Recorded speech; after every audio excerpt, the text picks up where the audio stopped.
All right, people, this is Playing in Traffic, and we are live on YouTube, Facebook, and Twitch. Yeah, there you go. We got the boys in the house. Terry, what's happening? Yo, what's going on, everyone? I'm gonna say I'm right down there, right? I'm doing the Brady Bunch thing, right?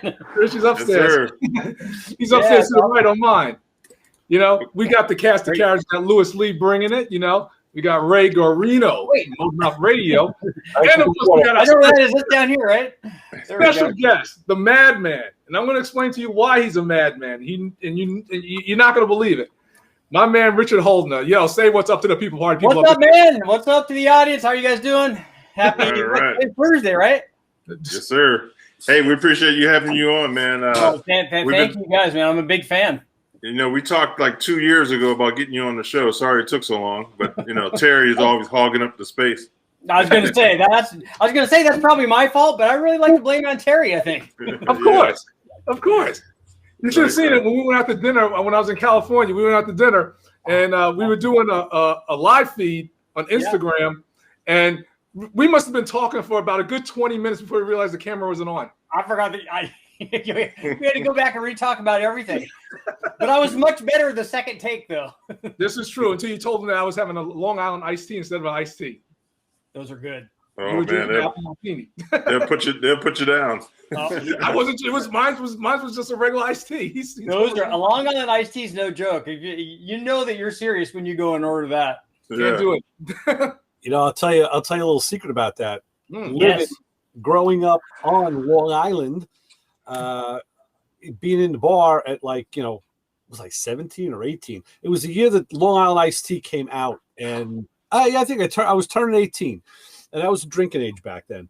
So but we had already been regulars in the bar for a year or so, and friends were just buying me iced teas all night. I'm like, damn, these things like, nothing, not a problem. Until I stood up or tried to stand up and just literally went right back down.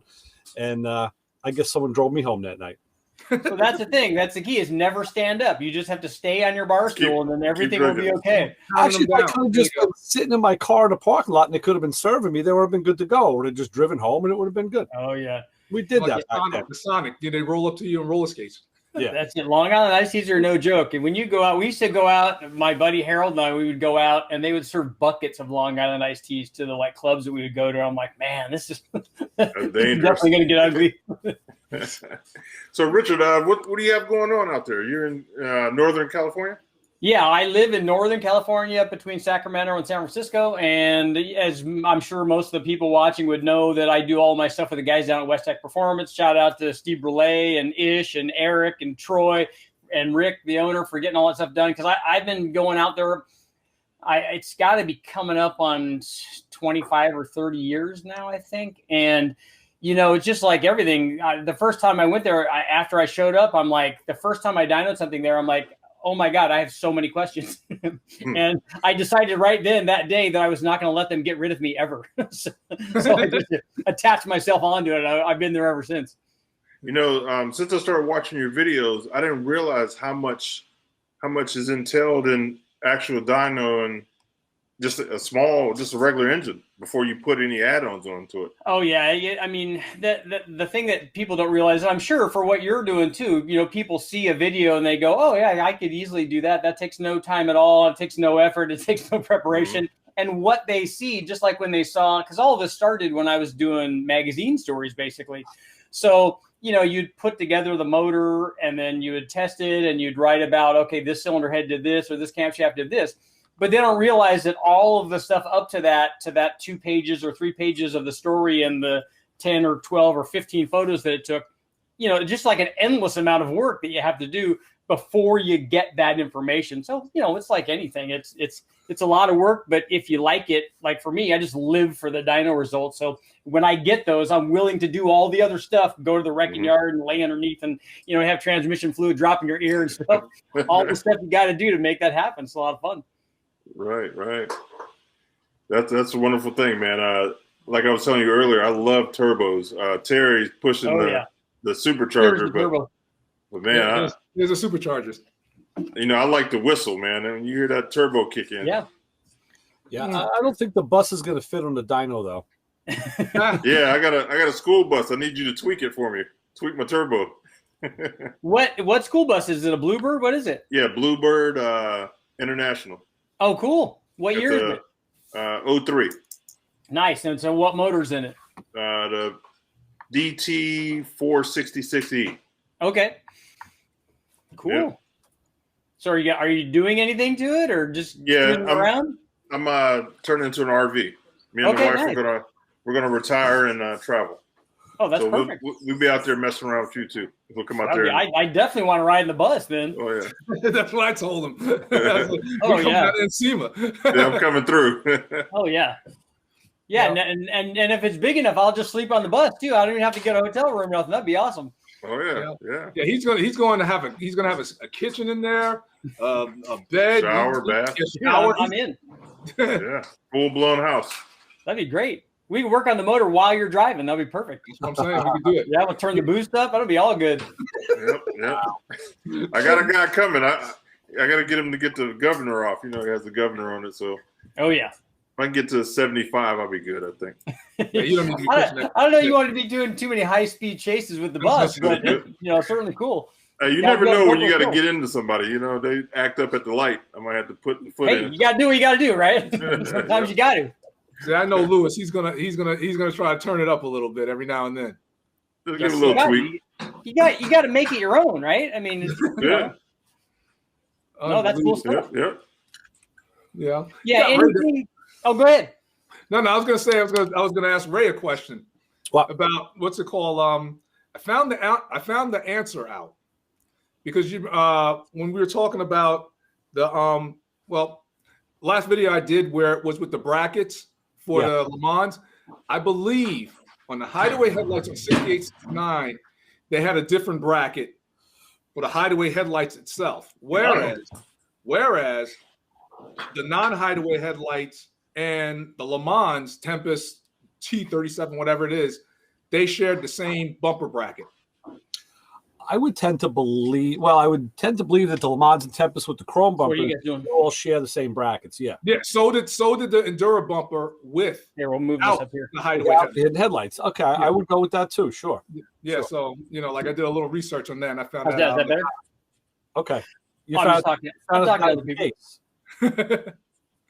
T37 for the win. I really like those. When I got a quick T37 story for you, I went to visit Dulcich at his place, and we were picking up a couple of motors that they were giving me because that's how I get all my best motors. If somebody gives them to me, they cast them off, and I think that they're gold.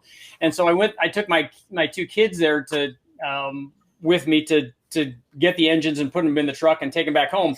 And they had a T37 there, and it had a broken window. And it had a price tag on it that said like, I don't know, $1,200 or $1,500, whatever. My youngest son's like, Daddy, you should totally buy that. That's cheap. You should get it. I'm like, yes, I know I should. I don't think that they would take that for it though. But he was all in. He wanted to see a muscle car come home. You know, That's how it starts. I have a T37 story for you too. I think Awesome. it was probably 1974. I was in summer school on Long Island, and I was taking driver's ed, but I was taking another class too. And outside the window of the school, it was a different school. It wasn't the one I was in high school. It was the middle school. I guess one of the janitors or something had a it was probably like a year old or 2 years old, T37 parked outside. And I didn't know what it was, but I'm like looking at the stripes. I'm looking at the Rally 2s. I'm like, yeah, that's just like a cool looking car. Yeah. You know, it's not a GTO, but it's what is that? You know, it's like seeing a heavy Chevy, and you're like, what the hell is going on? So it always stuck with me. It's GTO-esque. It is, to beat the insurance companies. Yeah. It has potential. Oh Yeah. definitely. And it's cool enough that like the right kind of guys that see it are going to know what it is, but a lot of people are not. So it's that kind of car, and I really like those. Well, yeah, it's like like the heavy Chevy. I mean, it's hiding in plain sight. You can't mistake it for any other kind of car. I mean, it is, it is what it is. Yeah, I love it when they played around with models like that and just came out with like the Rally 350 Olds. Another one. Mm-hmm. Yeah. Yeah. It was an insurance company beater. Oh yeah. Yeah. I like that they played those games. Yeah, but I tell you, like I always thought back in that era that Pontiac, like all across the board, Bonneville, Granville, whatever. Back then, with the exception of the Grand Prix, they all had like a sad look to them in the front. It looked like they were crying a little bit. Like they were just very sad looking cars. Because no one's paying attention to them. That's why. That's why. I can see where you could come up with that. Yeah, I can see where you could see that. Yeah. But the Pontiac side had all of the cool stuff though. They had better aerodynamics. They had better handling. They had all kinds of cool stuff. I remember hearing a really great story about the Pontiac stuff. And they took the cars. This is when they were running NASCAR, and they took the cars out and they ran them on the track. And the Pontiac went faster than the Chevrolet did. And then they swapped the motors, and they put the Chevy motor in the Pontiac motor in the Chevrolet. And then the Pontiac still went faster. And they're like, why is that? Why is it doing that? And they found two things. One was the aerodynamics of the Pontiac at the time, and I can't remember which model it was because this was pretty early on. But the aerodynamics of the Pontiac was better.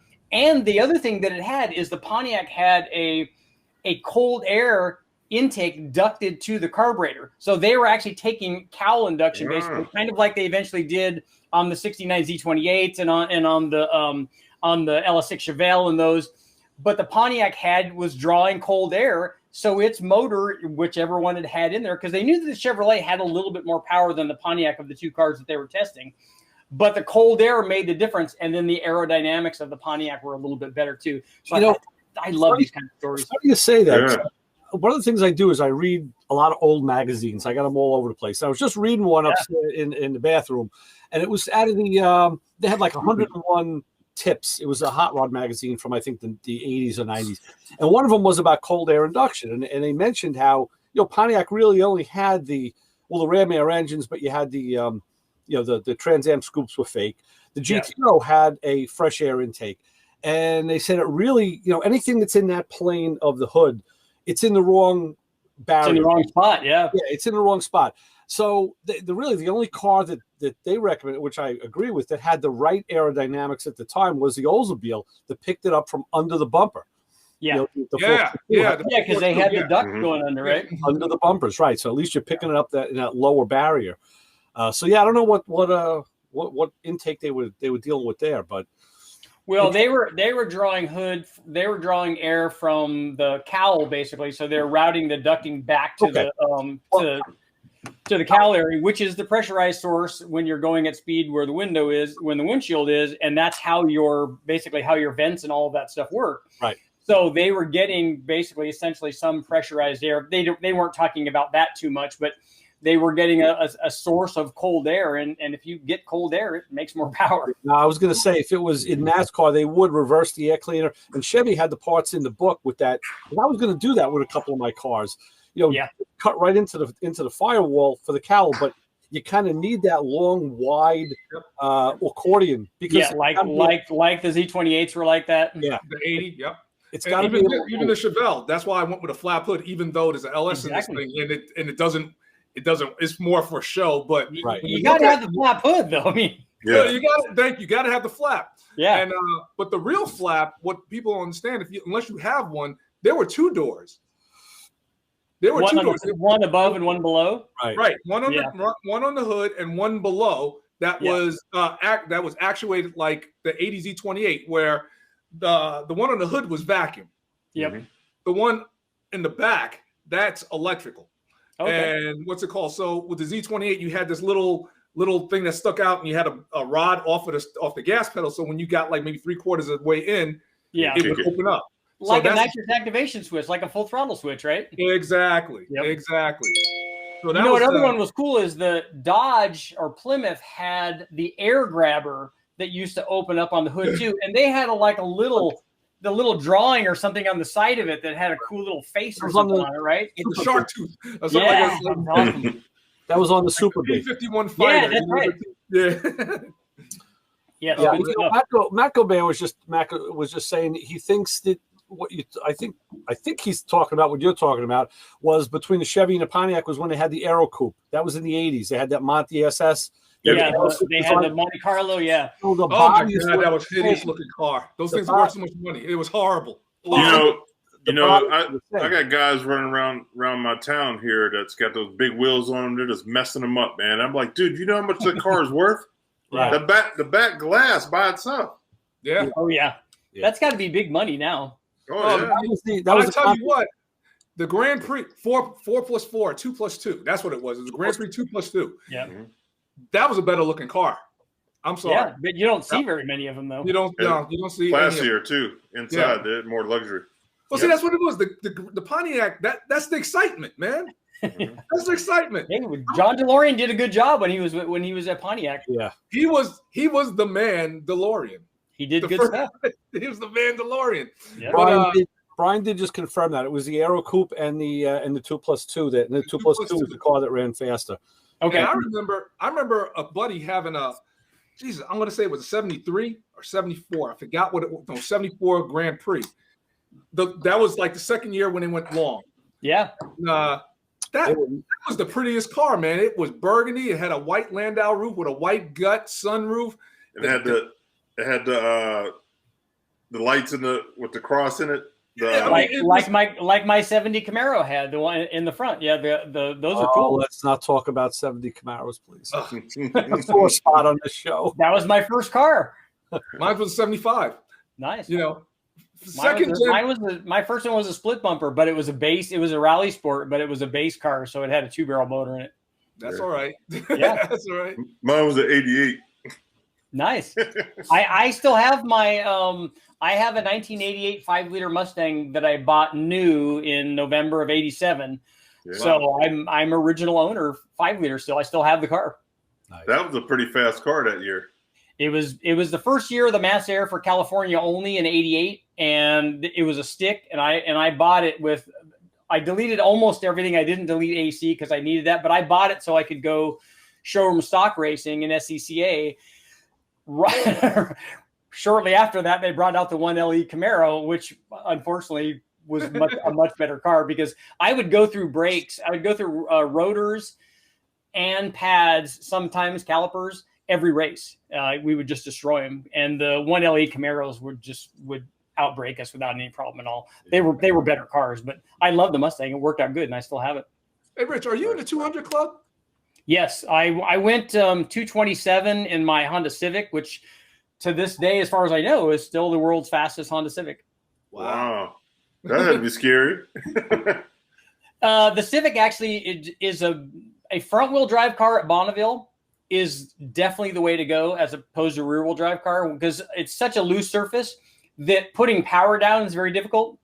So if you have a rear-wheel drive car, the back end kind of wants to pass the front end and get a little crazy.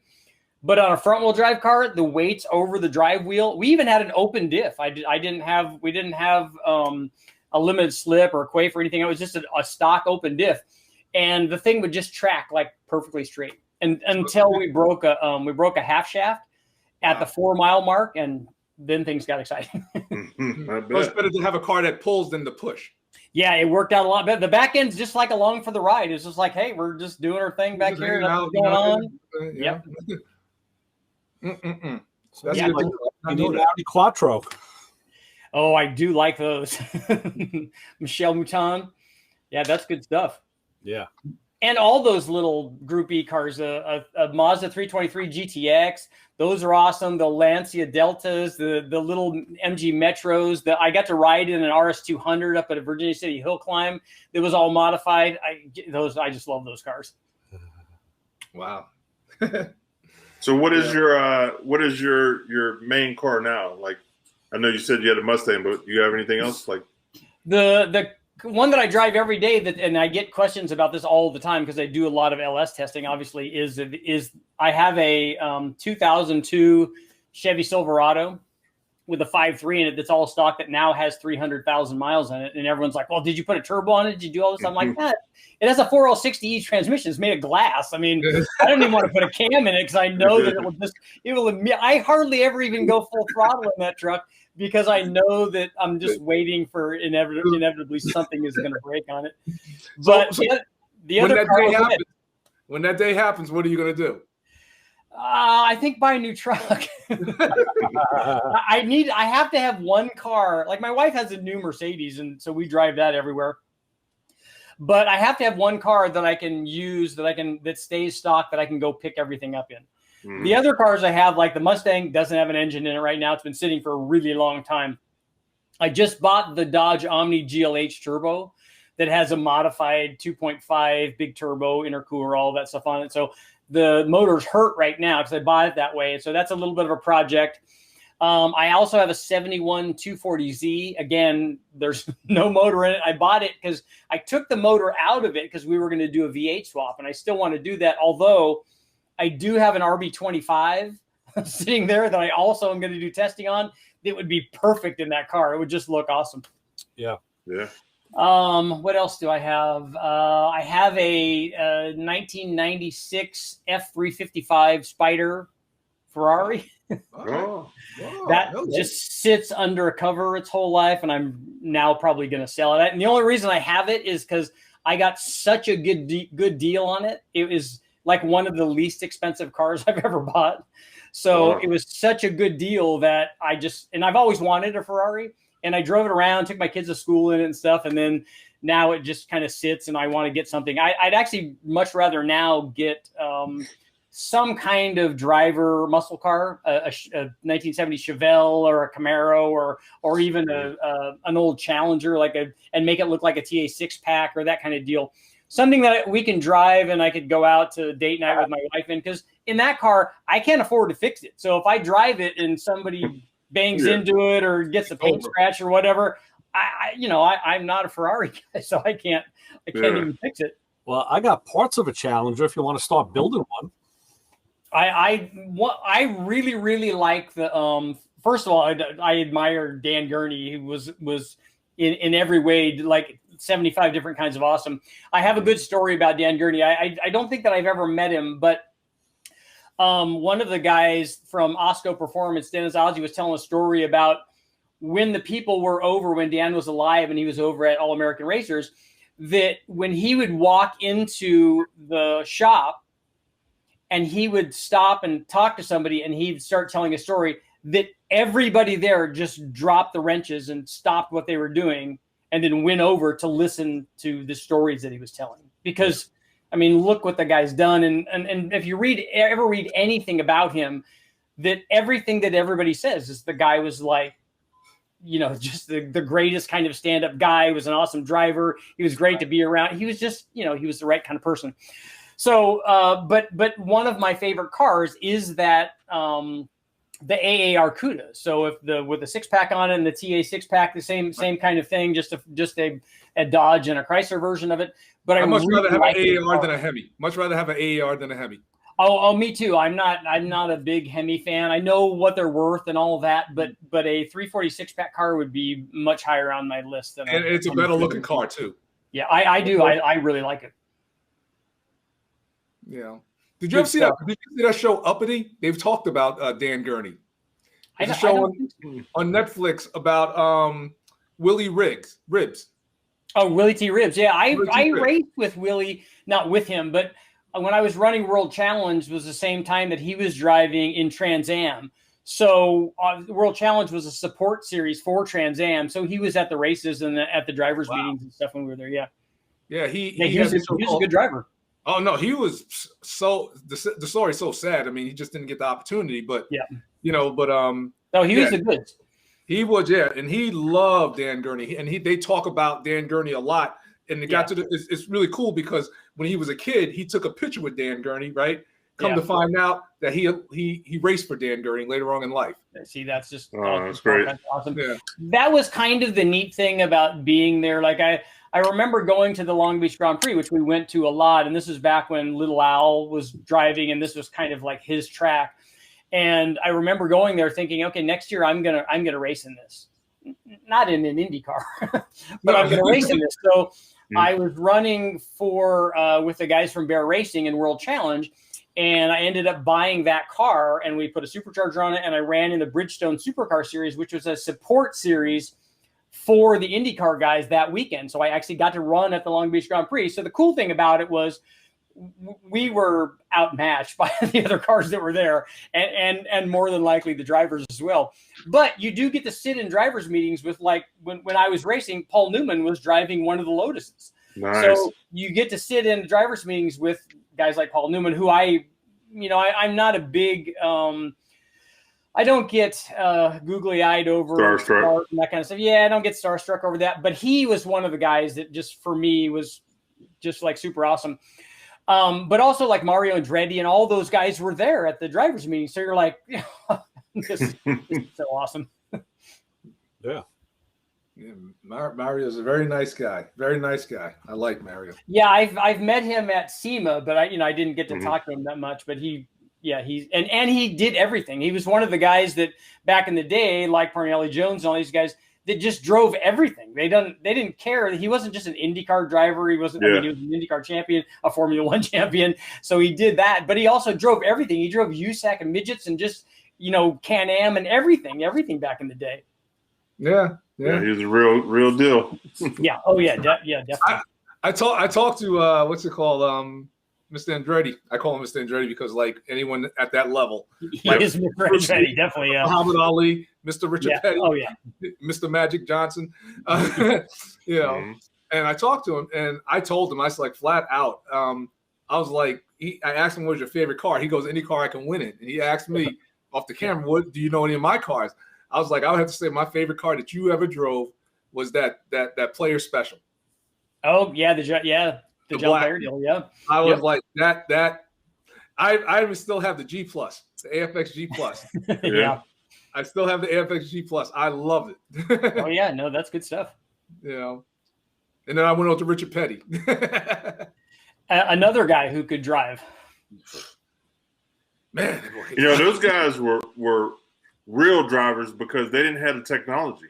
No, you know what I mean? They had something special about them that, not to take away anything from Lewis Hamilton or any of these guys, obviously, but what they were doing a lot of times was adapting to stuff that was thrown at them, and then because the car was less than 100%, let's say, and they would work around it, which was an amazing thing. Yeah, and I remember seeing, I guess it was a couple of years ago, I forgot who the driver was, but it was a new NASCAR driver, and they pulled out one of those old NASCAR like a Dodge Charger, like how Richard Petty, the 43, and they allowed him to drive it around the track, and he was just like, I couldn't do it. He goes, once this car got to about 110, that was it for me. He tapped out. This is a professional driver. He's going 180. Really, and imagine like in some of those cars, like the Super Bs and stuff, they were going 200 in those cars, so it was pretty fast. Yeah, with no power steering and no, they were working. Yeah. Their power steering was big steering wheels. Yeah. You can imagine how loose that steering wheel must have been. Yeah. I mean, guys like Mark Martin and Dale Earnhardt, even later than Petty and stuff. Those guys were like real guys. Mm-hmm. Yeah, with wrapped in electrical tape. Yeah. I've been like seeing earlier NASCARs when these guys are on the beach. In the 50s. In convertible. Daytona, in Bel Airs. And they're wearing T-shirts with open helmets and smoking a cigarette as they go out the window. Marlboros. Yeah. Well, you gotta look good while you're doing it, right? You can't just do it. You got, no helmet whatsoever. No, they had a helmet. It was like a skull cap. Yeah. A lot of them early on were just leather. Football helmets. Yeah. Yeah, that's nuts. Yeah. Couldn't do that, man. Even in a convertible now, there's no way. I don't even like when somebody else is driving, even if it has a top on it. Yeah, me either. I'm not a convertible man. And that comes from like I did a lot of instruction. I did a lot of driving instruction, and it came from that. Like when I was out on the track, and I could drive from the passenger, which confused a lot of people. So I could drive on the track from the passenger side, and a lot of guys can do that. It's not that big a deal. I would tell them, okay, look here, start feeling it. You need to start turning in. Okay, here's your apex. Okay, now you can feel it. We want to start exiting out. And we're doing that. And I'm telling them, hey, look, you can do this. This is not, it's not magic. It's not that hard. I said, just look at, see that rock right there? When you can't see that rock anymore, that's when you need to turn in. And then you need to go to right there and be looking at the big picture, and you tell them all of that stuff. But when I'm in the passenger seat, just driving around town, it's just, I'm frightened beyond all belief. You're out of control. Like You're out of control. I don't like it at all. Yep. That's all good though. Yeah. You know? So did you guys see a couple of the cool videos that I just posted recently? A couple of the cool tests that I did. Guys have been wanting me to do compound boost for a long time. So I did way back. I did compound turbo. So one turbo feeding another turbo on an LS, and I thought that was really cool. And I just did it as a gee whiz thing because I'd never done it before. I'd never done. You know what? I take that back. I had done it before. in my Chevy Sprint, we set some land speed records with this turbo Sprint. So it was making like 110 at the tire, and we went 119 miles an hour in the standing mile.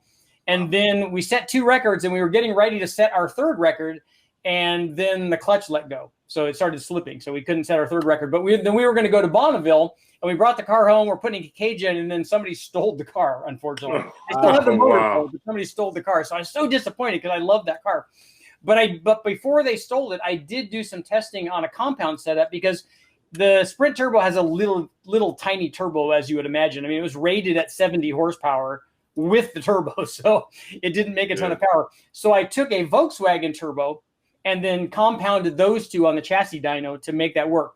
But then I did one on the LS, again, just more of a gee whiz thing. Not that you need to do that or that I would even recommend it on that application. It was just kind of cool to have 2 junkyard, this junkyard motor with 2 cheap turbos blowing into each other and make lots of boost, make lots of power. And recently what I did was we took a junkyard 3800 Series 2 V6, the supercharged motor that's in the Pontiac Grand Prix or the Buick Regal GS, those kinds of things. And so it had a supercharger on it, and then we added a turbo to that. So we have the turbo blowing into the supercharger with an intercooler in between the 2, running on E85. And again, it's probably not what I would recommend a guy do, but we don't always do what they should do. We do what they want us to do, and those were really kind of cool tests, and people like that because it's it's boost on boost, and there's nothing a motor needs more than boost. Even if it already has some boost, it obviously needs more boost, right? Yeah. That's it. That's the things you wouldn't necessarily do to your own car at home, but you want to see somebody else do it first. And the nice thing on the dyno, it's easy to do too. So we don't have to ruin a car to do it, and it takes a lot less time just to build it on the dyno, and everything fits. Right. Now, when you're at West Tech and you're doing all those dyno pulls, what is it? You guys got like a bunch of engines that you just have laying around? I mean, because I probably have at any one time. I think that the most I've ever had is 21 or 22 different engines. Wow, and that sounds like a lot, except that if you go buy them for a couple $100 from the wrecking yard, it's not a fortune. And the nice thing is those engines, if we blow one up, which has happened many times, you don't care about it. Like if I put together a brand new motor and it has forged rods and forged pistons and the best heads and all of that stuff on it, and then I put it on there, I almost don't want to run it because that's the motor that I'm worried about is going to get hurt. If I go get a motor from the wrecking yard and the only cost so far has been that we put oil on it, put oil in it, like new oil, and it blows up, you're like, that's bad.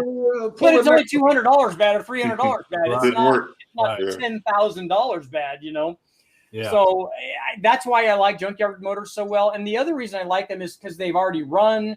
If you put them on there and they're not hurt, and like we try to look for crashed cars, so that the thing was probably running when they got in a wreck, and so the motor's probably good. So we put the motor up there and run it, and then when it's running, we know, okay, look, now we can add boost to it, we can add nitrous, we can do whatever we want, and hopefully do it correctly and not hurt it.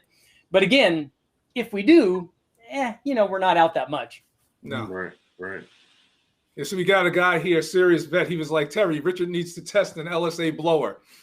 I do, definitely. Yeah, I'm going to tell him. We had planned, me and Richard were planning to go to West Tech. I guess it was SEMA last year, being that SEMA didn't happen. Yeah. I was going to come out there like a week early or either stay a week late. And I was going to send him one of my LSAs, full blown, everything. And we're going to spend a couple days out there just testing every single case scenario from, I guess a cam. I guess we could have swapped out that a couple of them. Yeah, a couple, more than one. Yeah, more than one. To cold air, to pulleys. We were going to go nuts. We are going to go nuts, and we're still planning on doing that. I would love it because I get questions all the time. We run lots of supercharged stuff, like especially I did not too long ago. I did the inexpensive like eBay Cadillac turbo or supercharger and intercooler that people were selling with adapters. That was cool. We did that, but everybody, as soon as they saw that, they're like, "Oh yeah, that's really cool." But we need you to do an LSA because an LSA is readily available and it doesn't take adapters, and you can make all of that work. So they want to see that, and I'm curious to see how much power it will support. So leave a comment, everyone. Yes. We're definitely going to do that. I got the power. I got the tools. We got the knowledge. We got Richard. We just gotta send all the stuff out to Richard. Exactly. We're gonna even do how many different isolators? We're gonna go 245. We're gonna go 255. We're gonna do 235 isolators to see what I'm sorry. Pulleys to see which one, if it makes a difference between a 245, 255. We can run ice water. We can do all kinds of stuff. Yep. Ice water, E85, all that's good. Yep. And we just heard back from what's up to my man Brian. Brian. I've known Brian since way back in the Weisco days and stuff. Brian, he's the golden child. He's just a sweet guy. And I've run the Pro LS cams. I like them, Brian. Everyone that I've tested and I've done the videos on, they've always worked pretty well. Yeah. Well, we're gonna do that. We're gonna do air intakes. It's gonna be full. It's gonna be full. And I'm gonna be happy to be out there with my man. So Jim has a question on compound boost. He wants to know if it's worth anything. And the thing that I will say about compound boost and as an absolute thing, the supercharger is kind of in the way. So if you want to make lots and lots of power and you have a turbo or turbos that can support that power level, that's the way to go. And that's what really big power is going to be like. But on the other end of the spectrum, if you have a big turbo and you're wanting to improve the spool rate of that turbo, the NA motor is not going to do that as well as a supercharged motor will. So let's say you have a 300 horsepower NA motor and then you add a blower to it, and now it's a 450 horsepower supercharged motor. The response rate of the turbo is going to go up dramatically now that you have the supercharger on. So it can help you, which is what Lancia did with their Delta rally cars and other people have done. So it's not like the ultimate form of boost, but it does have its place and it works very well. And plus, like I said, the reason that we do everything else in the world is because it's cool. Mm-hmm. Yep. And to say that you did it. Exactly. So when somebody says, "Hey, Richard, have you ever tested?" Before they even finish their sentence, I can say yes. Yes. Exactly. So, Richard, I noticed this was a while back videos when you were testing the eBay turbos. What is your opinion on those? I can tell you that all of the eBay turbos that I've ever tested, like I have a GT45 that I got from the guys at DNA, which is one of the sources from eBay. And I've had it for, I don't know, it's got to be like 8 or 10 years now.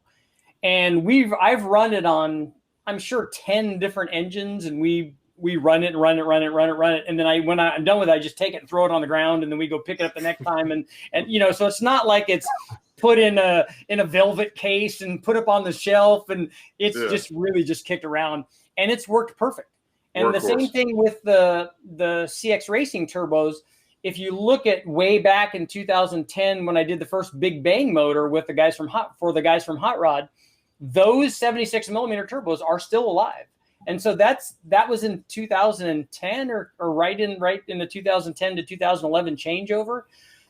So all of the ones that I've had have always worked, and I've only ever had one turbo go bad on the dyno, and it went out as soon as we started the motor up. Wow. So something was wrong with the machining or whatever was going on with the turbo. It immediately locked itself up. And before I start any of those turbos, and I think that this probably helps with the longevity of these things, is that I always take and I squirt. We have a squeezy bottle, so I squirt oil in the turbo and spin the shaft and spin it until oil's coming out, and then we hook up the oiling system. Because if you start up the motor and it has exhaust flow before it gets oil flow, you'll get a lot of bearing and impeller speed, and you'll have no oiling in there.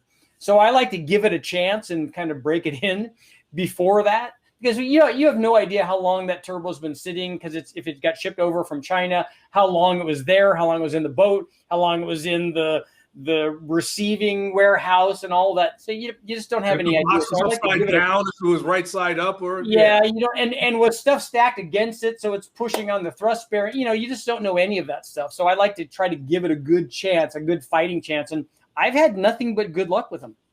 That's, you know what, I bet you that's probably the reason why you had good luck, because you like pre-lube it. You know, we're not going to be nice to it, so at least we're nice to it at the beginning. We'll buy it a drink first, and then you know, and everything. No, of course. Yeah. Now, what are those price ranges on those? Well, that GT45 turbo that we use basically on everything. I've run that on everything from the little Honda all the way up to a big block Chevy. And that's about a 700 to 750 horsepower turbo, because that's kind of how I rate them, is we choose the turbo based on whatever power output we want. Mm-hmm. So that turbo is about 700 or 750, depending on what motor it's on.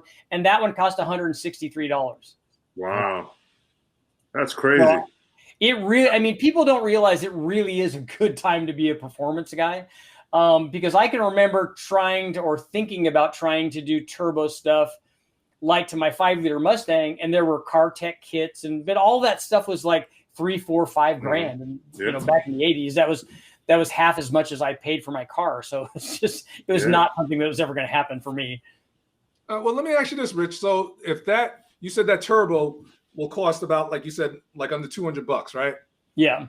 Now, to have the entire setup, what are we looking at as far as, let's say you want to, you know, like have that turbo on, I don't know, like let's say a regular, small block or something like that. I mean, with the plumbing, what do you think a person would be into? Oh, wait. Let's go with a Cadillac 425. There you go. Well, I have a Cadillac 500, so I'm very familiar with those motors. Oh, there it is. Yeah, I have a 500 that I did a bunch of stuff with Courtney and the guys from the Cadco out there. So we did a bunch of stuff together. You can easily run a turbo with any sort of exhaust system. So if you take your stock exhaust manifolds from whatever engine, from your Cadillac, we use the LS stuff, from a small block Chevy, from a Dodge, whatever it is, you route that exhaust to some sort of Y section that comes together to mount the turbo. And where that is going to depend on what chassis you're putting it in. So wherever that will fit. You route that together. If you can weld, that's going to be inexpensive. If you have to have somebody else do it, it's going to be more expensive. You're probably going to spend more money on the aluminum tubing and clamps and things that you need than you will on the major components. So you have the turbo, which is anywhere from $150 to $250, let's say. And then you have some kind of intercooler. Intercoolers, like the turbo, are very cheap. They can be as little as a couple of $100. But then you have lots of aluminum tubing to connect the turbo to the intercooler, and then the intercooler into the throttle body or carburetor or whatever it is you're doing. For guys building turbo kits, obviously they have other things that they're going to need. They're going to need, if it's a fuel injected car, they're going to need bigger injectors. So you have to go with decapped injectors, very common, or an 80-pounder. The Deca 80-pounder is fairly common and fairly inexpensive. Some sort of big fuel pump is going to be necessary. My guess is, I'll bet, and I was going to do a video on this. I was going to do 1,000 horsepower for $1,000. The turbo kit that you could put on, and we would pick an LS because it's the easiest one. But I think you could make 1,000 horsepower for $1,000. Wow. You'd have to do some of the work yourself. You'd have to do some of the welding yourself. But the parts are not that expensive. You know, even if you have to farm out the welding, you're talking about maybe like $1,200, $1,300.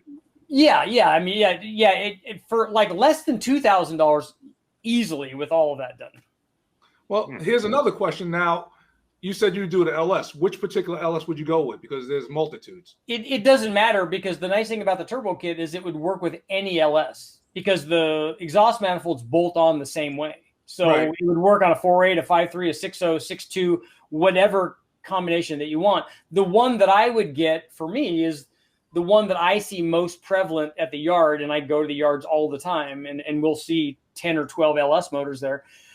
You're going to see, or what we see, is a 4.8 or a 5.3. Those are the most common. I think I've seen one 6-liter there. I've never seen any aluminum motors.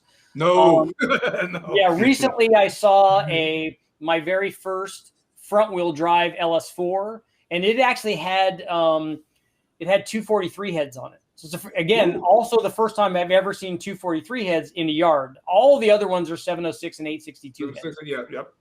But the nice thing is a 5.3 with a cam and springs and a turbo, you can make 1,000 horsepower with that.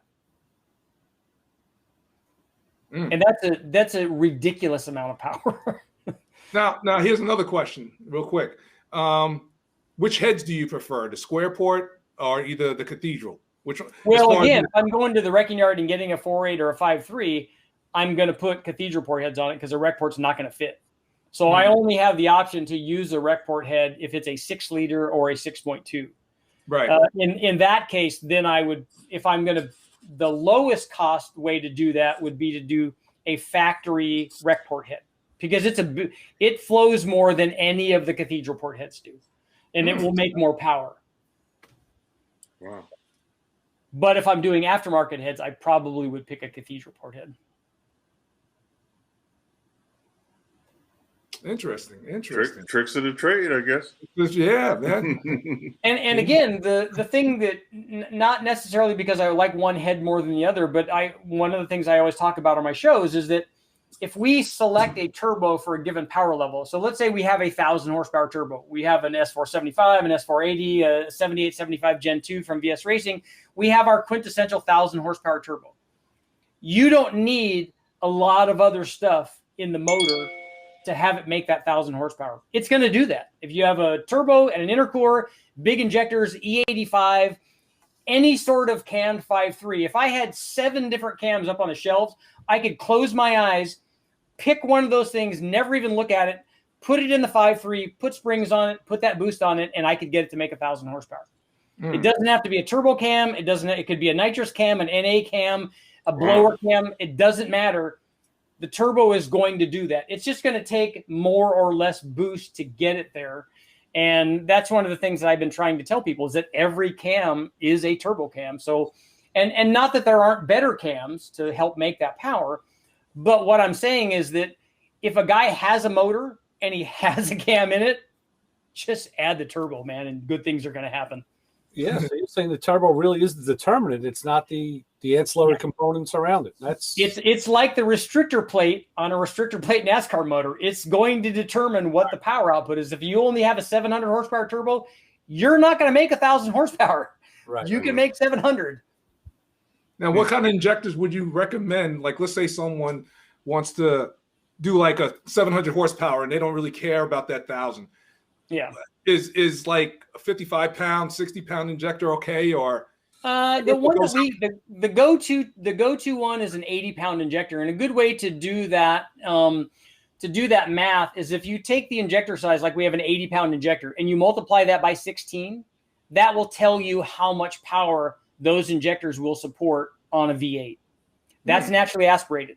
Naturally aspirated, right? That's naturally aspirated because we're looking at, and that's assuming that it's a 0.5 brake specific fuel consumption number, which an LS actually does a lot better than that. I mean, we've seen them in the 4.3, 4.4 range, so it will actually make more than that.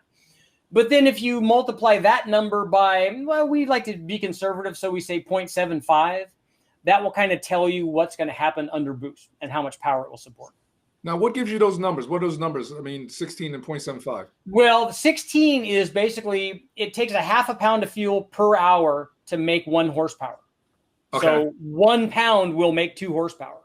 So whatever the flow rate of the injector is, if you just double it, and then in this case, we're doubling that and then multiplying it by 8, which is the number of cylinders. You can also multiply it by 6 or 4 if you have a 6-cylinder or a 4-cylinder and get similar numbers. It's just really easy math. And you can do that in your head and go, okay, look, a 100 pound an hour injector can support 200 horsepower per cylinder. So whatever number of cylinders you have, you're like, okay, well, I can make this much power. And then we know that, oh yeah, we have way more injector than we're ever going to use. So we know that that's enough. If we have a 25 pound injector, it's only going to support 50 horsepower per hole. And that's only 400 horsepower on a V8. So that's not very much. Okay, now that works. I would imagine that works also on superchargers and everything, right? It works the same. The one thing about that guys don't realize about the supercharger is that it doesn't work directly for the power output because a supercharger also costs power. So it takes, for instance, I've seen lots of blower dyno testing. The guys at Kenny Bell have a blower dyno. They have a 500 horsepower blower dyno. So they can run the supercharger at speed, and they can measure the amount of airflow that goes through the blower at any given blower speed and boost level and output. And you can have, like, for instance, on some of these Roots blowers, you can have 250 or 300 horsepower worth of parasitic loss on the blower when it's spun all the way up at 20 pounds at 20,000 RPM. So the fuel has to be there to support that, even though you don't see it on a dyno, because it's there. It's just that it's not being used to motivate the car. It's being used to drive the blower. Okay. Now, what about spark plugs and gapping? Because I got some NGKs up here for my LSA. Yeah, NGKs are good plugs. We use. I'm less concerned with the manufacturer of the spark plug. Although there are some that I won't use, like a split fire. I'm not a big fan of E3 or any kind of the gimmicky plugs. But a typical NGK, or we've used Denzos sometimes only because they gave them a bunch of them. I'm more concerned with two things. One, the heat range of the plug. So if we run a turbo or a blower motor, we'll run an 8 or a 9 or a 10 heat range sometimes. And then the plug gap. So we bring it all the way down on boosted applications to about 19 or 20 thousandths. Okay, cool. That way you make it easier for the ignition to fire. If the ignition's having to work hard to jump across that gap, it's not going to do it. It's lazy. It's like, I'm going to pass on this one. You're going to have to catch me on the next round. and it just won't do that. Wow. We're getting schooled. I was about to say that. Schooled on turbos, man. You know, you did say I'm going to get one sooner or later, Richard. I think maybe I will. Turbos are good stuff. But again, the thing is that guys ask me all the time, because obviously I do lots of turbo stuff. Well, is that your favorite thing? I'm like, no, it's not. The cool thing is that we get to choose. So some guys want all motor cars. That's awesome. Some guys want blower cars with big Roots blowers sticking out of the hood. I can totally see why. You have a jet boat, it's got to have an 871 on it, obviously, with 2 carburetors on it. Twin screw blowers, very efficient, fit under the hood, do all kinds of good stuff. Turbos, obviously very efficient and make lots of power per pound of boost. Some guys don't want to run the plumbing and the heat. They don't want to deal with all that stuff. The great thing is that if there was only one form of forced induction that was the best and everybody loved it and it was better than everything else, there would only be one. But there's not. There's lots of stuff for us to choose from, and all of us get to be individuals and get to make the things that we want. I think also what it comes down to is, like, simplicity and also looks, because with a supercharger, I always felt that it was like a set and forget it. Because by the time anytime you change boost, you got to change pulleys, and that's a pain. And then especially if you're talking about LS, now you got to go and see the dyno or the tuner guy. Where a turbo. The cool thing about the supercharger, and I remember, I wish I could give credit to the guy that wrote this, and I thought it was awesome, an awesome description, is that the supercharger sits down in the V of a V8 engine where God and nature intended it. And I thought that's like perfect. That's just awesome. I wish I knew who wrote that, but whoever did, I salute you, because that's an awesome description for a supercharger. Yeah, I like that. I like that a lot. But the turbo, if I was building a car flat out just for the track, straight quarter mile, I'm hitting the turbo because it's so tunable. Yeah, and it will ultimately make more power per pound of boost. The one thing I can say is that I do like symmetry, and it's one of the things that I didn't like about, I drove around with a Vortec on my Mustang forever for 85,000 miles. So, and it worked really well, and it never let me down, and it was always awesome. But I didn't like the fact that when you lifted the hood, there was a Vortec on one side of the motor, and there wasn't one on the other side. I wanted there to be 2 of them so that it looked symmetrical, so that it would be, it would look cooler. I didn't need it. It made more than enough power, but I just wanted to have that visual appeal. Well, I got a question from Brian. He wants to know about coils. Can you comment anything on the millisecond dwell? Yeah, put it up. There's a lot of questions about coils. Can you comment on millisecond dwell? When we set up, that's the one thing I like about running the Holley HP management system that I do. I'm not a tuner, but I use that a lot. And it's really easy to do for me to do the tuning at wide open throttle because it takes about 5 or 6 pulls and then it's all done. Doing the drivability is a whole different thing. But one of the things I like about that Holley is we can adjust the dwell time on the coil. And for us, we run 4 to 4.5 milliseconds on the coil, and that seems to produce enough spark. I mean, we've run more than 1,500 horsepower and 1,300 foot-pounds on the stock coils. So it's all I can tell you is when we do that with a tight enough plug gap and that setting on the dwell, that it seems to work and we don't get misfires. And that's just with a stock coil or a stock set of coils that I know nothing about because it came from some used motor that we had. You know, they weren't even new. See, I'm glad we got you on, Rich, because, you know, the whole thing is you pretty much telling everyone that you don't have to go and spend a lot of money to go out and play. You don't. Yeah. You know. Yeah, there are definitely ways to do it cheap. And like I said, this is a great time to be a performance enthusiast. There's never been a time, nobody talked about 1,000 horsepower or motors when I was growing up. That was, you know, we say that 1,000 is the new 500. And I think probably we're going to get into a point where 1,500 is going to become the new 1,000. But, you know, if you think about a guy that had a 500 horsepower streetcar, he was the man. That's pretty fast. Yeah. And if you make that 1,000, all that happens is now I don't have traction even at 150 miles an hour, I guess. You know, it borders on the ludicrous. And even with the LS, like you say, you find most of your engines in the salvage yard, and when you say they're 5.3s and 4.8s. 4.8, yeah. Because at one point you used to be able to find. Well, my favorite LS engine is the LY6. You used to be able to find those all over the place. And even now, you know, like at this point, you're finding the engines have like 300-400. Now, for testing purposes, they're really good. You're doing the right thing. But as far as someone going into a junkyard trying to pull out an engine, let's say you get lucky enough, you find a 6.0 and has 200,000-300,000 miles on it. Sure, you can put that engine in there, but you're going to be a little nervous. It's just broken in. Yeah. But what I'm going to be doing is I'm going to be doing a video because I went out and got all the parts. I'm going to test out the LS Pro stuff that Summit has because it's some pretty good stuff. Yeah. And because what's happening is, like I said, you don't want to go and put that 100,000 mile in your engine and worry because I'll be nervous. I won't take that car anywhere. you know, without what's it called, AAA. So what I'm going to do is I'm going to go and get the block. I'm going to have it machined, everything like that, and I'm going to point. This is the cam. This is the connecting rods. Just do it from soup to nuts. Rotating mass. I'm going to use all LS Pro parts and Pro LS parts, and we're just going to see what happens. We're going to take it to the dyno, and we're going to see what kind of numbers we push, and it's going to be a cool video.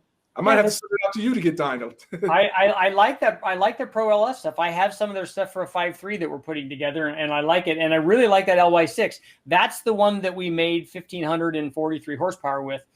And I'm surprised that motor's still alive.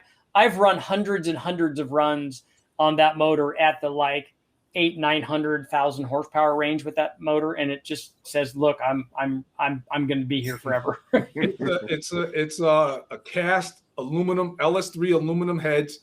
You can't go wrong, man. I mean, you just do a simple swap, man, and you're at that 500 range with those engines. Oh yeah, easily. Just put a cam in that, and it's more than that. Yeah, they're good. You know, but yeah, so that's the plan. Looking forward to it, but we definitely got to get together, Rich. And I'm going to tell people something that I know about you that no one here probably knows. All right. This man, he hunts, he traps. All of these guys know. Well, these guys probably know. I didn't know that this guy traps snakes. We were out to dinner. Oh, he's a snake. He's a snake lover. He catches and release. Yep, all catch and release. You know, I've been catching snakes since I think I caught my first snake at 4 or 5 years old, and I've been fascinated ever since. Like every year now, I've been for a long time. I was doing a snake log, so I would detail what they were and how big they were and where I caught them and what the time of day and all that stuff was like I was doing some sort of research, but I was the only one that was looking at it. But I would catch. I normally catch 100 to 110 of them a year.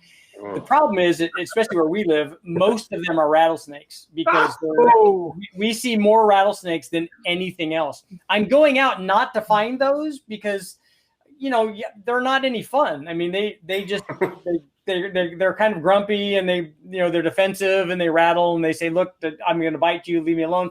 But we catch those and we film them and then we let them go. What I'm going out to find are the good snakes, like king snakes, which I love, is my favorite one. That's the ultimate catch for me. We only see 3 or 4 of those a year. We see lots of gopher snakes, sharp tails, ringnecks, garter snakes.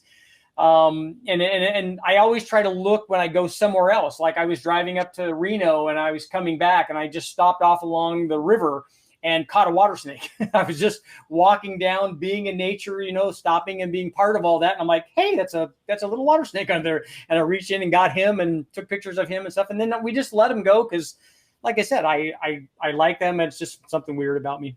What can you tell me about copperheads? They're beautiful, but they're. The place I'm thinking of relocating to is known for copperheads. I just want to know what I'm in for. I can tell you a couple of things about snakes. First of all, snakes are not aggressive. Regardless of what somebody tells you about snakes, snakes are only defensive. If you look at the situation where you walk up on a snake, you're big, you're 5, 6, 7 feet, whatever you are, and a snake is really small.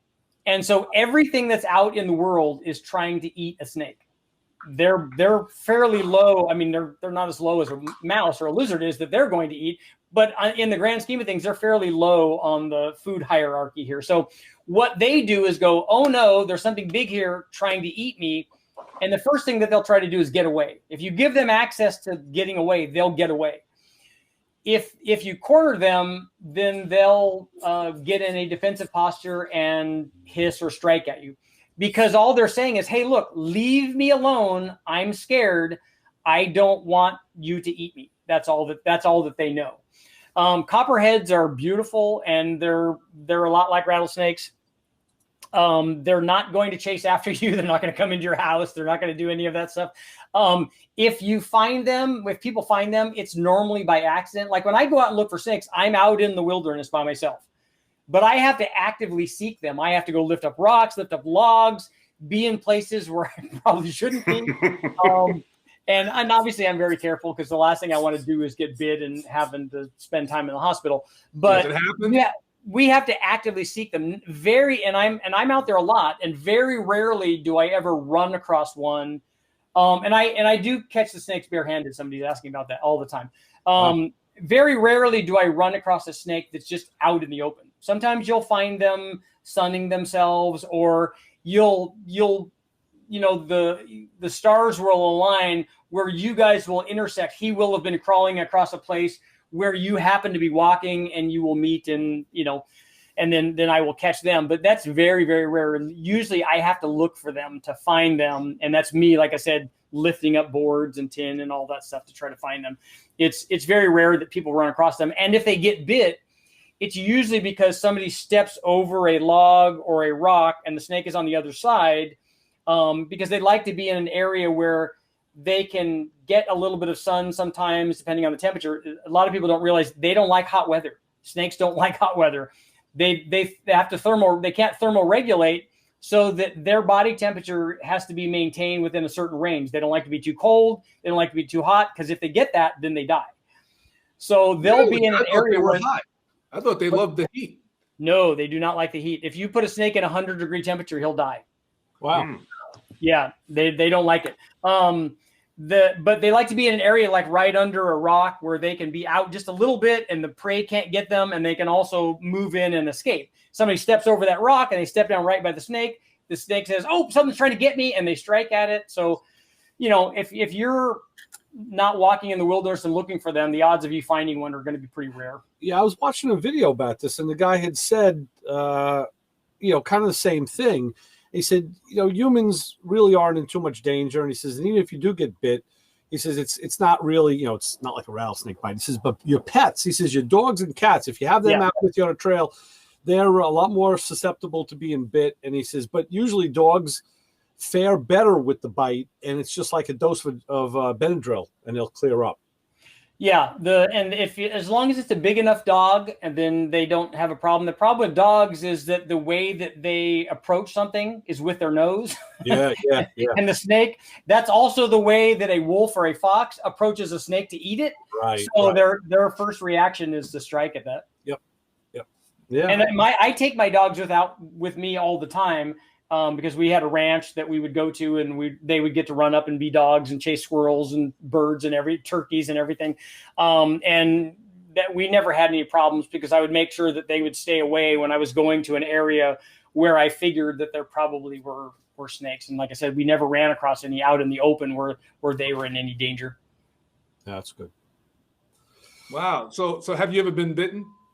I've been bitten a lot, but never by a rattlesnake. I don't want that to happen. I bet. Yeah, king snakes and gopher snakes and those kinds of snakes, I just pick those up, and then a lot of times they will turn and try to bite you again, not because they're being mean, but they want to get away.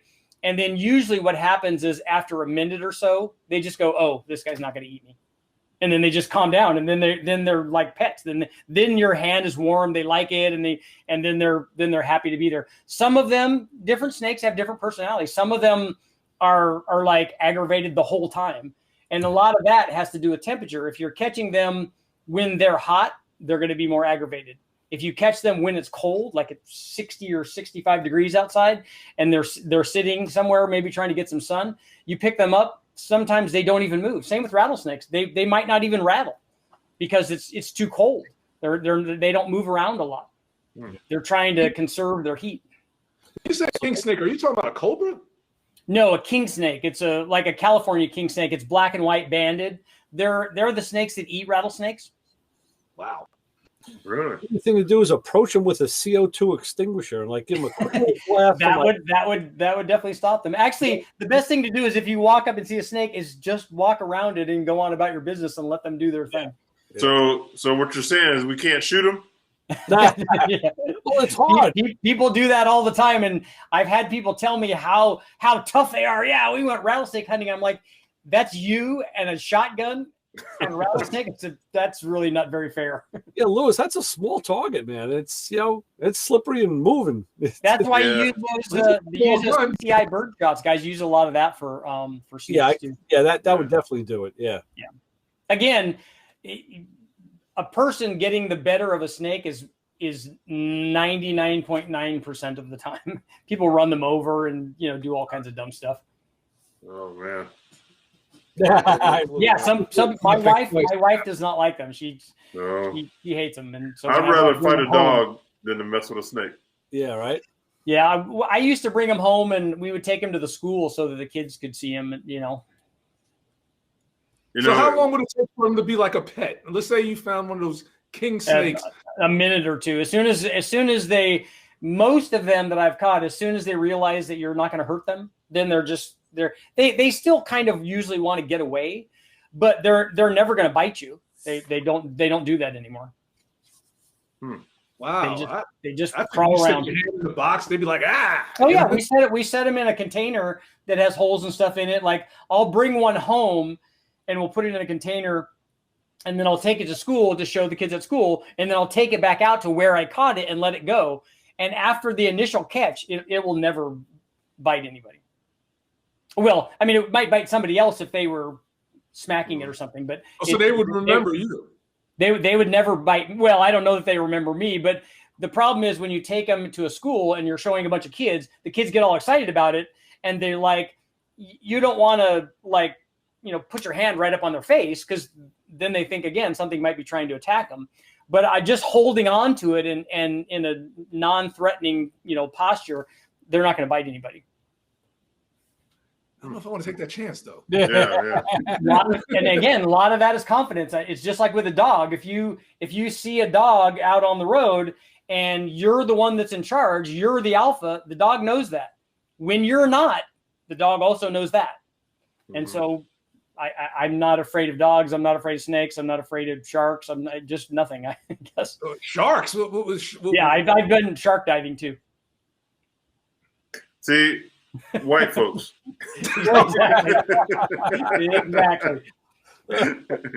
My wife, man, she's white and she's always trying to pet something or touch something. I'm like, dude, Yeah. it's gonna eat you. Yeah. Yeah, I have a good shark story. I was we went to Mexico. We went to Mexico and we went on a shark dive, and this was when we were in Cabo, I think. And they drove us, I don't know, 2.5 or 3 hours away from there to this little tiny fishing village. And when I say it's a fishing village, it's like one shack where they make food. Everybody there shares the same trailer to load their boat back into the water. And it used to be a fishing village, and then now it's a diving village, because they want to preserve it now, because after they realized that people are doing diving, that this was a better commerce for them, they started doing that. So we go out, this guy's going to take us out to a sunken ship, not a Spanish galleon. It's like a munition ship, and it's fairly small. And so we're driving out in this boat, and I'm with the captain. He's a young guy, and I'm talking to him, and he's like, yeah, he goes, we're going to go out. And I said, well, how far were you going? He's like, it's about, I don't know, 1.5 miles or 2 miles out. And I said, well, where's your GPS?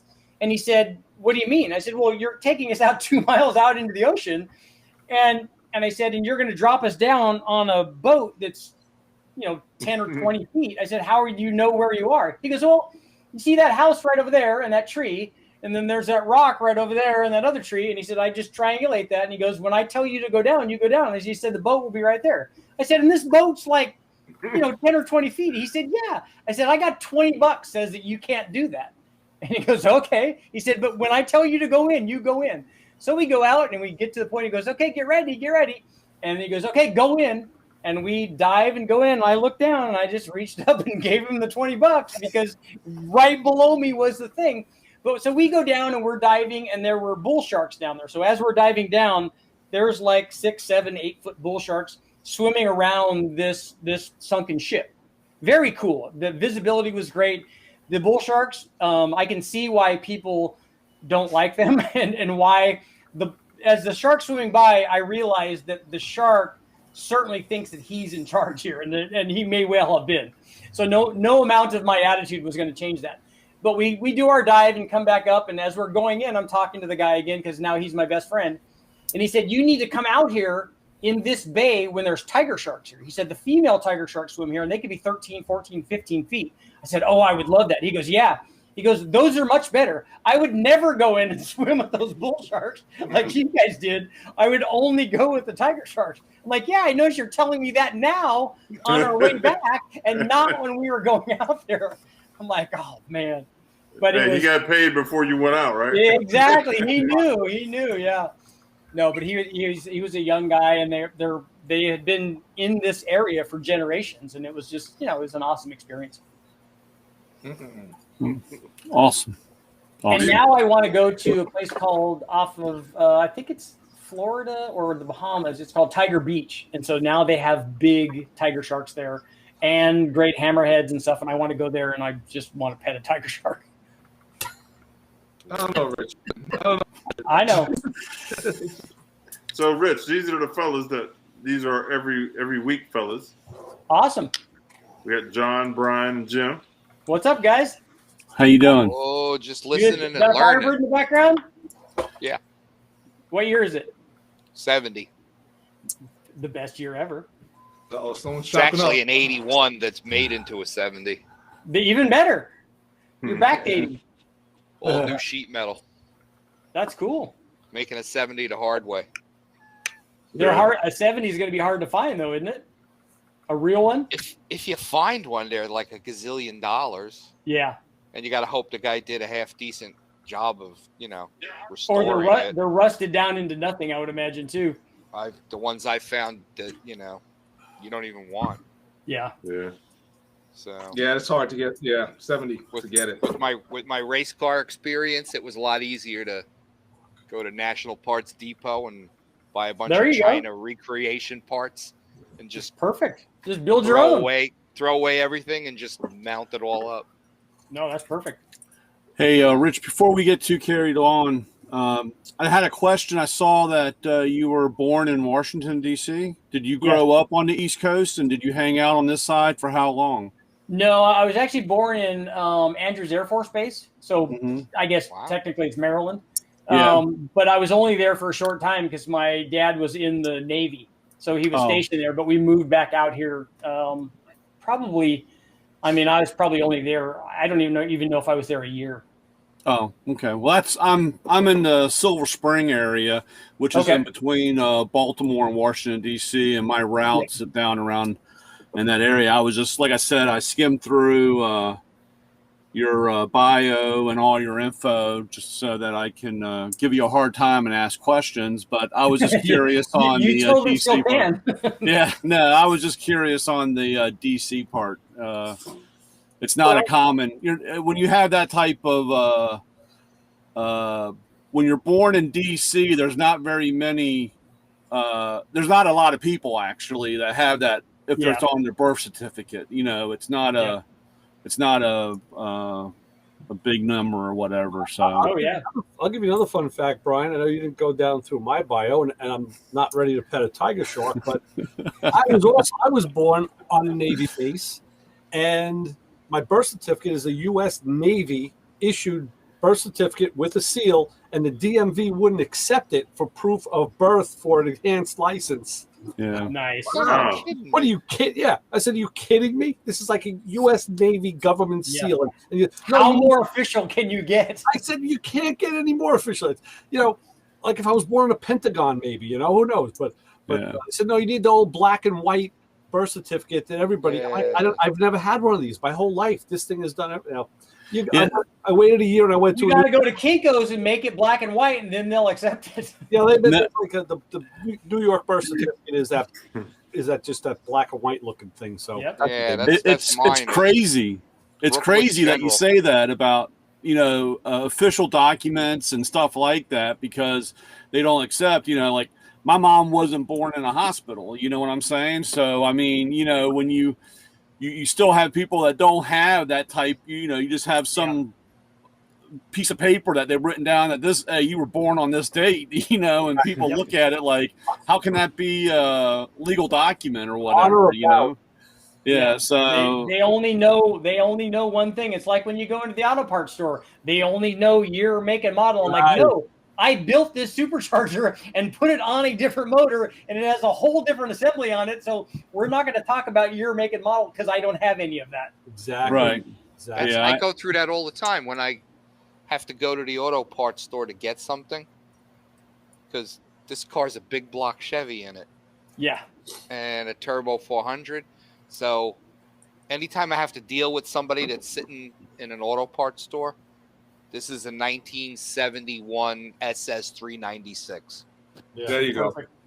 Well, you know what the system is now, and you know how to work it, right? Yeah, I worked at a speed shop, so I know how to get around that stuff. We talked about that a long time ago. I learned it back in the 70s. I with the Pontiac I had and still have, I put a Chevy engine in it, but you couldn't get Pontiac parts back then. Dealership stuff was, this is going back into the late 70s, early 80s. So I said, hey, I just started ordering stuff for a big block Chevelle, and it fits. Exactly. Bingo, bango, all done. But you got to know how to work the system. That's exactly what it is. So speaking of Fords, here's our resident Ford guy. There he is, the man, the legend. I'm a Ford owner. The other resident Ford guy, I should say. The other, for tonight. Nice. Vince. Hey, Vince. Yeah, not a whole lot, guys. What's going on, Vince? Richard. Uh-oh, I'm in trouble now. You had to squeeze a 550-inch Ford to get 1,000 horsepower? I've never made 1,000 horsepower with one of those. I'm trying to think. I don't think I have. I think we made 9 something with the TFS A460 headed deal. I think that's the most that I've made. I don't remember doing 1,000. I may have, but I'm just not remembering. The video was the one where it was the comparison of the Ford versus the 455 versus the 460, and then when you did the Kazi head, which compression was a little low and some other things, and we didn't think that the intakes were compatible for the Chevy versus the Ford, and but it's, I don't know.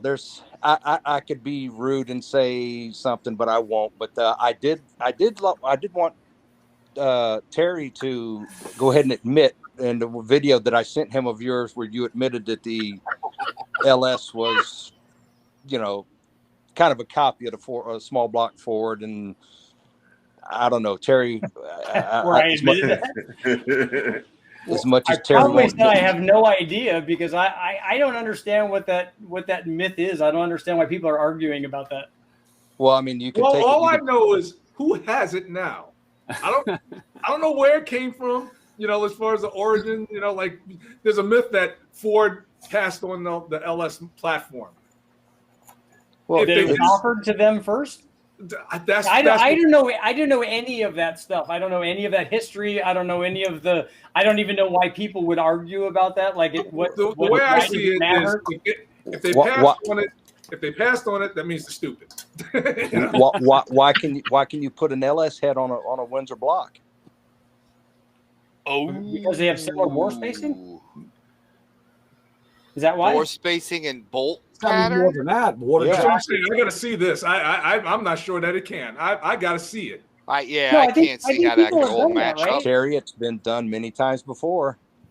You can physically bolt an LS head. But my question wouldn't be whether or not that fits on there. My question is, let's assume that your conspiracy theory goes all the way in that direction. Let's assume that somebody copied something, or that something is very similar. But why does that matter, though? I mean, I don't understand what the thing is. Well, it's just a little friendly ribbing between Terry and myself, because. Oh no, then that's totally worth it.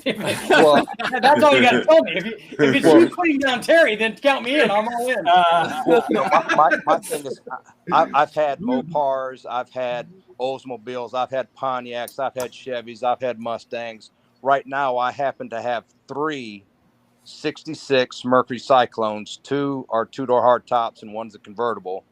So I'm building an aluminum-headed 466 for the 2-door, and then I've got an S-Code 390 that I'm going to rebuild for the convertible. And then I'm not sure what I'm going to do with the last one. So I like those cars. I'm sorry. I shouldn't have said that. Okay, does anybody here have? Here's what I'm looking for: 429 Super Cobra Jet heads. Who has a bunch of sets just laying around? Yeah, Ray might have. Ray has them. Brian, I'm a little light right now. Yeah, I think Evan Smith has a set because he's. Yeah. I mean, I would pay $300 or $400. Yeah. Richard? What castings are you wanting? What we want to do is I want to build a replica of a 429 Cobra Jet or Super Cobra Jet. So we want to build the motor, run it on the dyno, show people what it did, and then I can give back whatever thing that I borrowed for to make this motor. I did it with the Boss 351, the Boss 302, all the DZ, the LT1, the L76, all of those. And I want to do it to the 429, to that Super Cobra Jet one. I also have a Buick 455 Stage 1 going together, and an LS6 and a 396 375 horse motor going together. I'll ask around between a couple of the engine builders that I know and some people that I'll check with my buddy in Vegas and see if Benny knows if he knows anybody out there that might have something, or I'll check with Philip and a couple of the other guys that I know that might have that kind of a cylinder head that they're looking for. Okay. Yeah, we just need a stock set. We found some that guys have ported and done lots of crazy stuff with. Unfortunately, I just would rather have it just be stock so we could put it on there and go, hey, look, when Ford built that, this is what you could have expected, and here's how it compares to some of the other stuff that was out at the time. I'll talk to my buddy Evan because he's in the middle of building a Wood Brothers Talladega Cologne car for the street. Oh, cool! Ooh, nice. Yeah. Wasn't that a 427 side oiler though in the Woods car? I thought it was a 429. I don't know. Depends upon what year it was. Depends on the year. Yeah. I think it's a 67 or 68. 67 or 68. Early 29. Yeah, it probably would have been a 429. Yeah. 427. It could be, if it's a 68, it could be either. Yeah, 67 probably would have been a 427. I forget what year the car is. They found this car, and it's perfect for them to just leave the patina and recreate it like a Wood Brothers car. Oh, that's awesome. And put it on the street. So it's cool. They've upgraded the front suspension already to like a bolt-in cross-member deal. They cut away all of the stock stuff and put this whole cradle in it. And that's cool that they're gonna. It's cool that they're gonna drive it, because we get and they're running like a 6-speed manual transmission in it. That's what's up. You got to do it like that. I love the whole patina, these old cars, because they're not going to paint the car at all. Nah, you're gonna spend like $20,000 on a paint job. Nah, white and red. Yeah, it's perfect. Put that money into the suspension and the drivetrain and have fun. And just drive it. They get a lot of cars in at West Tech that are like SEMA cars and stuff, and these things are, $200,000, $300,000. Like, they have paint jobs on them that I don't even like to walk near, because it's just way too inviting for me to like just walk over and fall and scratch it. And I don't like cars like that, because they don't get driven. They get, you put gloves on them and push them into the trailer, and I was like, that's not a car. That's not my idea. Got to clean them with a diaper. No, I just get in it and go do donuts and stuff. That's what I want to know more about West Tech. How many dyno cells? What goes on over there? West Tech I watch Engine Masters. I see those shows. West Tech has 2 engine dynos. Both of them are Superflow 902s. They have 1 chassis dyno. They've got a Superflow airflow bench. They have a injector machine. They got a bunch of lifts and stuff. And they have another Power Mark dyno that they just got that is probably going to replace maybe one of the 902s. So they've been in business for a long time. Like I said, I think I've been going there for 25 or 30 years now. Oh, it's hard. Yeah, it's a nice facility. We just got done filming a few episodes of Engine Masters there. It was a lot of fun. And those guys are, they're good guys to hang out with, because they're real car guys.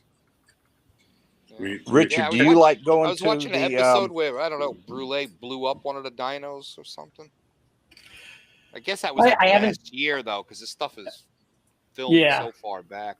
I haven't seen that. I'll have to ask Steve about it. So did you have a question? I was going to say, did you like going to the Engine Masters that they used to have, or I guess they're still doing them at UNOH? I went to the second or third Engine Masters Challenge, if that's what you're talking about, where we all built engines and they were right. Yeah. No, that was a lot of fun, but it was a lot of work. To give you an idea, the motor that I put together to be in that, and I ended up being a finalist in that. I had 450 dyno pulls on it.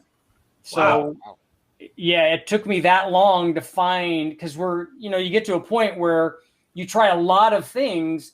And in Engine Masters, we're all looking for average power numbers. So from this RPM to this RPM, all that matters is average power, not peak torque, not any of that. Just whatever the average number is, that's what you're looking to try to do.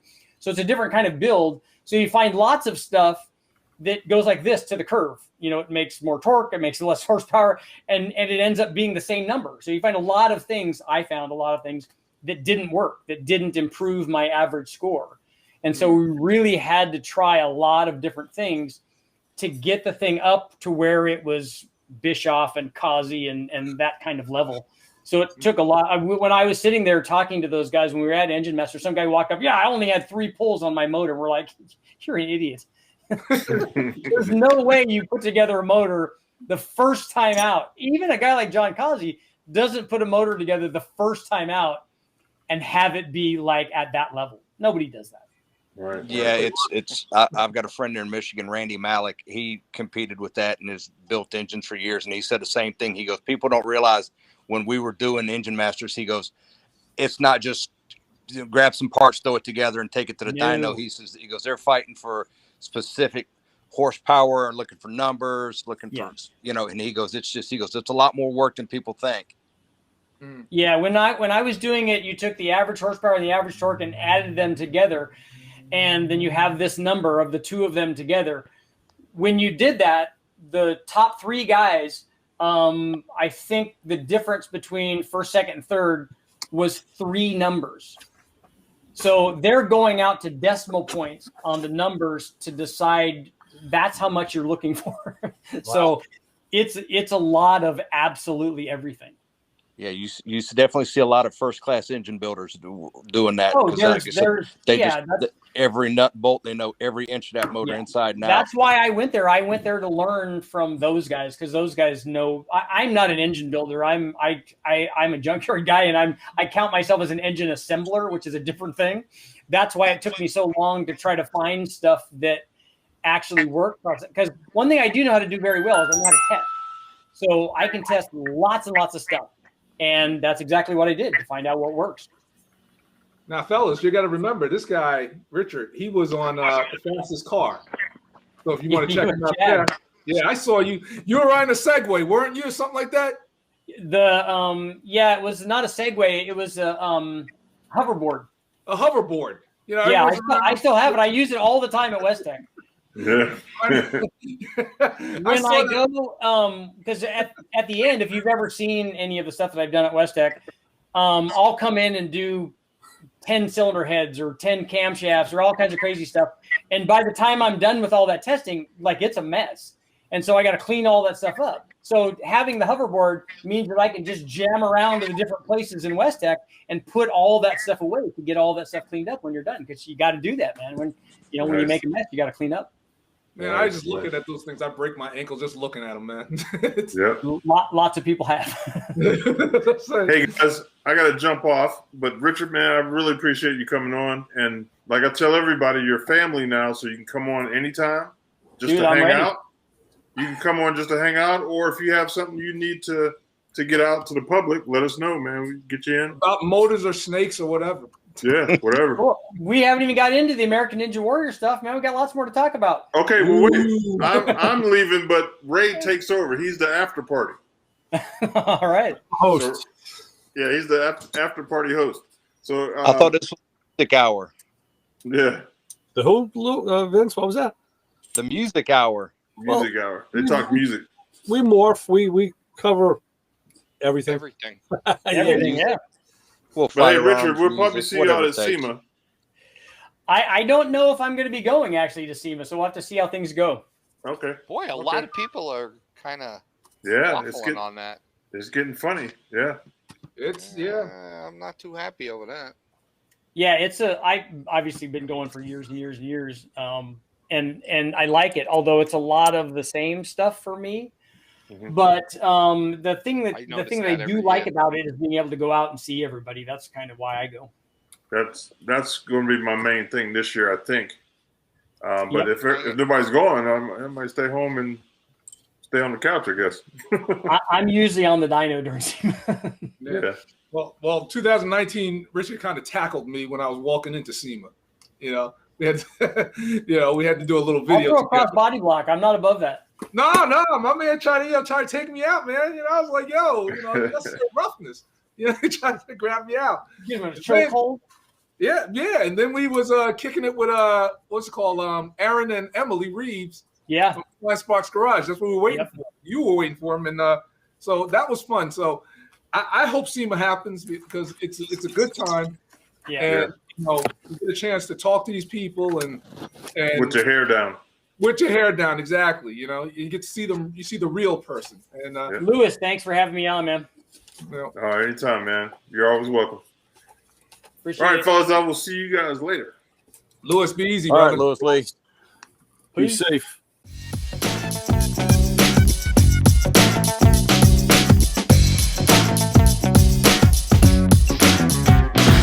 Like this show? Want more? Then head to WatchPTTV.com, the new 100% free PowerTube TV streaming network. Home of the best classic and new motorsports racing and build shows on the web.